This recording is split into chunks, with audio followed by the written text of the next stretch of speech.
बहुत धन्यवाद साथी प्रवीण जी का। मैं इलाहाबाद विश्वविद्यालय का विद्यार्थी हुआ करता था उन दिनों, और सीनेट हॉल में कवि सम्मेलन हो रहा था। मैं हिंदी साहित्य का विद्यार्थी रहा हूँ। नीरज जी उस कवि सम्मेलन की अध्यक्षता कर रहे थे, और मुझे याद है कि मैंने, जैसे आप आज इस कवि सम्मेलन को सुन रहे हैं, मैंने ऐसे ही उन्हें सामने बैठकर सुना है। और फिर ऐसा भी सौभाग्य रहा कि मैंने कई यात्राएं उनके साथ की और कई कवि सम्मेलनों में उनका आशीर्वाद भी मिला। और वो किसी भी नई प्रतिभा को, नई आवाज को जब मंचों पर देखते थे तो प्रसन्न होते थे, खुश होते थे और हमेशा दुआ देते थे। कभी किसी ने एक शेर कहा कि चांद तारे बुझ गए सूरज सवाली हो गया, चांद तारे बुझ गए सूरज सवाली हो गया, एक तेरे जाने से सारा शहर खाली हो गया। नीरज जी जैसा व्यक्तित्व हिंदी कवि सम्मेलनों को ही नहीं, उर्दू के मुशायरों को भी, दोनों में समान लोकप्रियता थी उनकी। और जब वो वाचिक परंपरा के जो कवि हैं उनमें जो लोकप्रियता के जो मानक हो सकते हैं, उन तमाम मानकों से परे व्यक्तित्व था उनका, और वो उसे छोड़ के गए तो आज तक वो सूनापन दिखाई देता है। भाई शशांक जी ने, मृगांक जी ने एक छोटा सा दावतनामा मुझे भेजा, और जब मुझे ये पता चला कि नीरज जी की याद का कवि सम्मेलन है, हम उनकी याद को संजोने की कोशिश करने के लिए इकट्ठा हो रहे हैं, तो मैंने उनसे सहर्ष कहा कि मैं 18 तारीख को, मेरा सौभाग्य है कि मैं राज्यसभा में बतौर सांसद शपथ लूंगा, और उसके बाद मेरी जिंदगी में पहला कोई कार्यक्रम होगा तो वो मैं नीरज जी के याद के इस कार्यक्रम में शिरकत करूंगा। और मैं खुशनसीब हूं कि आज अपने कुनबे में लौट के बहुत अच्छा महसूस कर रहा हूं। अपने तमाम पुराने कवियों को सुनने का सौभाग्य प्राप्त हुआ। भाई बलराम जी को, गजेंद्र भाई को, इकबाल अशर साहब को, प्रवीण भाई का संचालन, इनके संचालन में कई सारे कवि सम्मेलन पढ़ने की का सौभाग्य रहा है। और आज यहाँ आकर के प्रेस क्लब जैसी खूबसूरत जगह, यहाँ के जो लोग हैं और यहाँ से मंसूब जो लोग हैं, हम उनकी नज़रों से दुनिया देखते हैं, उनके शब्दों में भारत को जीते हैं। ऐसे में उस परिवार के बीच में, उस प्रांगण में आकर के किसी कवि सम्मेलन का हिस्सा बनना, मैं ये कह सकता हूँ कि मोहब्बत का अगर इम्कान होता तो घर में मीर का दीवान होता। तेरी महफिल में आकर सोचते हैं ना आते तो बड़ा नुकसान होता। तो यहाँ के बहुत अच्छा लगा है। मैं यकीनन आज कविता सुनाने का कोई मन नहीं था मेरा ना, लेकिन आया हूँ तो मैं सिर्फ 4 पंक्तियाँ चाहता हूँ कि पढ़ दूँ। और अभी भाई प्रवीण जी पढ़ रहे थे, उससे पहले हमारे कई कवियों ने काव्य पाठ किया। मैं से बैठे बैठे मंच पर 4 पंक्तियाँ आ गई तो मैंने उसे सहेज लिया, और मैं वो 4 पंक्तियाँ सुना करके आपसे विदा लूंगा कि जो सारी रात अपने लफ्जों से रोशन करे दुनिया। नीरज जी जब भी मिले, कवि सम्मेलनों में मिले, रात में मिले, दिन में हम तमाम कवियों को उनके साथ रहने का बहुत कम सौभाग्य मिला होगा। जब भी हम मिले, मंचों पे मिले, किसी रात के कार्यक्रम में मिले, और फिर अगली सुबह सूरज उगने से पहले हम अलग अलग सफर पर निकल गए। हमारी जिंदगियां ऐसी रही हैं। जो सारी रात अपने लफ्जों से रोशन करे दुनिया, जो सारी रात अपने लफ्जों से रोशन करे दुनिया, पलट कर अब कोई ऐसा कभी सूरज न आएगा। जो सारी रात लफ्जों से करे रोशन, सुनो दुनिया, पलट कर अब कोई ऐसा कभी सूरज न आएगा। भले ही कोई कितना उनके लहजे को बरत ले, पर जमाने में कोई अब दूसरा नीरज न आएगा। जमाने में कोई अब दूसरा नीरज न आएगा। जमाने में कोई अब दूसरा नीरज न आएगा। और जाते जाते एक मतलब 2 शेर पढ़ के विदा लेता हूं आपसे के मुद्दतों बाद ये हुनर जाना,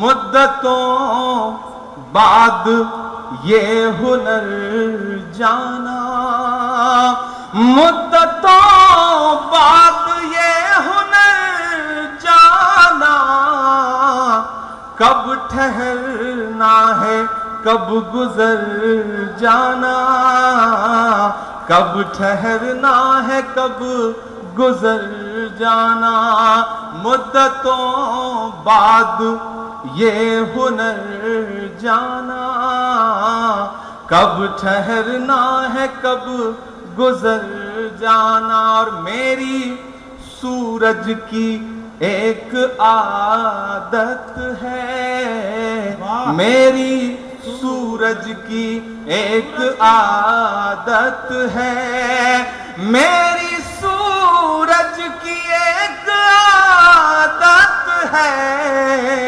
शाम होने लगे तो घर जाना, शाम होने लगे तो घर जाना, मुद्दतों बाद ये हुनर जाना, कब ठहरना है कब गुजर जाना। और बड़े खामोश बैठे सामने जो भी बड़ी शख्सियतें हैं उनके नाम एक शेर के, जाने कब जाएगी ये कमजोरी, जाने कब जाएगी ये कमजोरी, जाने कब जाएगी ये कमजोरी, हर नए मसले पे डर जाना, हर नए मसले पे डर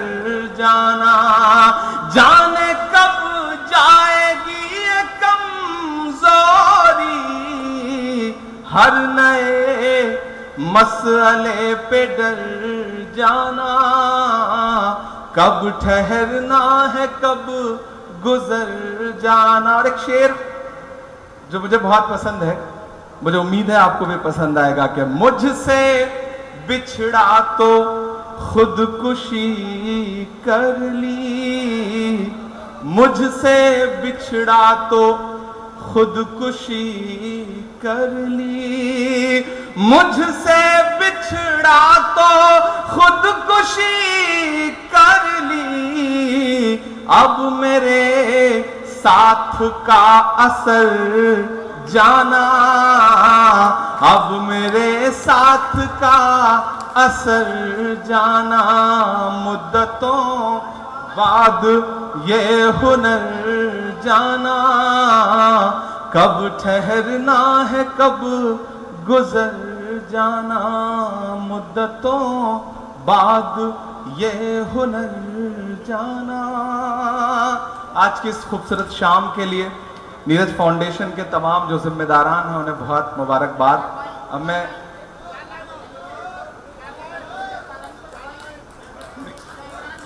देखिए, मैं शुरू से ही ये कहा गया कि देखो इमरान, एक बात कह दूं मैं, आपकी गजल सुनते सुनते याद आ गया कि राजनीति के चश्मे में मत उतर जाना, जाना की बात कर रहे थे ना वो, कि राजनीति के चश्मे में मत उतर जाना, मंच पे आके यूं ही समर जाना। तो आप जरा इसलिए बताइए कि वो राजनीति में आज पहला दिन है उनका शपथ ग्रहण के बाद, लेकिन मुझे पता है कि इमरान 5 साल बाद जब बात करेंगे तुम कहोगे भैया मजा तो माइक और मुशायरे में ही ज्यादा आता है। देखिए ये बात नीरज जी के साथ साथ बैरागी जी ने मुझसे कही थी 5 बार सांसद रहने के बाद, कि सारी दुनिया एक तरफ और ये मंच का नशा, माइक का नशा, कविता का नशा, मंच और माइक नहीं कविता का। इसके साथ साथ प्रवीण भाई मैं एक बात ये भी जोड़ता हूँ कि सारी राजनीति एक तरफ लेकिन मंच की राजनीति एक तरफ, उससे बड़ी कोई राजनीति हो ही नहीं सकती। वो जो राजनीति है ना, ये भी बात हम चूंकि उस विश्वविद्यालय से निकल के गए हैं, वहां की राजनीति से निकल के गए हैं, इसलिए देश दुनिया की कोई भी राजनीति से डर नहीं लगता। लगता है कि हम इससे ज्यादा तो वहीं झेल के आए हैं, तो अब कोई दिक्कत नहीं है, कोई दुश्वारी नहीं है। तो इस विश्वविद्यालय ने, इस मंच ने जो सिखाया है, मैं वो तमाम तेवर लेकर के मैं प्रयास करूंगा कि जहां भी खड़ा रहूं अपने अंदर के शायर को जिंदा रखूं, अपने अंदर के कवि को जिंदा रखूं। कभी शिवम अंबर जी ने कहा था कि यह सच है हमने बेचा है अपनी प्रतिभा के नीलम को, यह सच है हमने बेचा है अपनी प्रतिभा के नीलम को, बस्ती बस्ती भोजपत्र को, नगरी नगरी सरगम को। लेकिन यह भी सच है हमने सत्यम शिवम नहीं बेचा है, कवि की कलम नहीं बेची है, अपना अहम नहीं बेचा है। वो जिंदा रहेगा। मैं प्रयास करूंगा। शशांक भाई का आदेश है कि मैं अपने रंग में आऊं। हालांकि मैं नहीं चाहता कि मैं आज राजनीति की कोई बात करूं। हालांकि वो जो कह के गए अच्छे दिन पुराने दिन पता नहीं क्या क्या, मैं तो बड़े सलीके से शायर हूं, तो अपने लहजे में मैं भी बात कह दिया करता हूं। और इन दिनों मैं तो यही कहता घूम रहा हूं कि मोहब्बत भाईचारे के दीवाने दिन ही लौटा दो, वो सस्ती दाल सब्जी के सुहाने दिन ही लौटा दो, वो सस्ती दाल सब्जी के सुहाने दिन ही लौटा दो। ये अच्छे दिन तो अंबानी अडानी को मुबारक हो, हमें ऐसा करो साहिब पुराने दिन ही लौटा दो, हमें ऐसा करो साहिब पुराने दिन ही लौटा दो। और एक मतलब 2-3 शेर और पढ़ के अब सच में विदा लेता हूं। तो शायरों की कवियों की आदत होती है 4 पंक्तियां पढ़ के विदा लेता हूं, फिर अगली 4 पंक्ति। लेकिन मैं सच में जाना चाह रहा हूं क्योंकि मुझे अगले एक कार्यक्रम में पहुंचना है। और इन दिनों अब आदेश होता है तो राजनीति में आने का जो सबसे बड़ा नुकसान ये होता है कि जहां आदेशित किया जाए वहां पहुंचना ही पड़ता है, वरना जनता बुरा मान जाती है, लोग बुरा मान जाते हैं। तो आदेश है तो जाना ही पड़ेगा। लेकिन मैं जो कुछ जिंदगी में जिया, जो जिंदगी में बीता खुद पर, उस सबको अगर मिसरों में ढालने पे आऊं तो शायद यूं ढालने पे आऊं कि मैं मर के जीना सिखा रहा हूं, मैं जी के मरना सिखा रहा हूं, मैं मर के जीना सिखा रहा हूं, मैं जी के मरना सिखा रहा हूं, मैं मर के जीना सिखा रहा हूं, मैं जी के मरना सिखा रहा हूं, मैं तेज तूफान में जिंदगी को तलाश करना सिखा रहा हूं, समंदरों से ये कोई कह दे गुरूर को रख दे साहिलों पर, समंदरों